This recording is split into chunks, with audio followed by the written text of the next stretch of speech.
Good morning, MA from Geneva, Switzerland, and we're moving into week 4 of our virtual school experience. And I am thinking a lot about planning, short, medium, and long-term plans.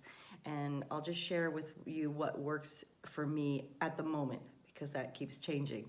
So when I first went into this in the first few weeks or first week or so, I was trying to do some long-term planning, and my colleagues and I were getting together on calls and trying to plan out like 5 weeks of work, or what would happen if we stayed closed for the rest of the year, and we put all these plans into place. Even the 4-week plans ended up changing over time, and I don't know how useful that long-term planning was. I'll come back to that in a second. So the other way I was planning was my short-term plans, my daily lesson plans. I was finding in the first few weeks or the first week actually, that didn't work, because I was producing individual standalone solid lessons, but looking at them over the week and then trying to adjust that for students who were out of our time zone or students who weren't catching up. It ended up being a nightmare of chasing and catching work up, and it just didn't feel like it had any continuity.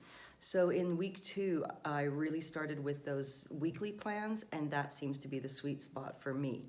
In a weekly plan, I can roll out the whole week's worth of lessons at once. Students can pick and choose to go at their pace.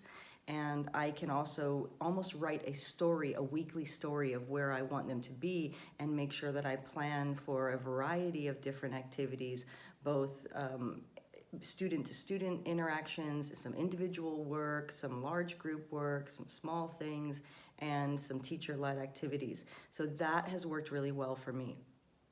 I'm still struggling with the long-term plans, because as of now, we're closed till April 19th. And I don't know what I'm gonna do after that. And I've decided to just let it loose and not plan beyond the end of this week, because we're going into spring break now. And I have to be okay with that, and just roll with it and see what happens on the other side, because we don't know. And so doing your typical long-term plan that you might have done in a regular class setting, it just isn't working for me. So weekly plans is where it's at. I urge you to take a look at your week and make sure that you've got that variety in there, and that seems to feel more comfortable. I'm not chasing kids down and trying to mark everything. That's what I got for you today. Bye.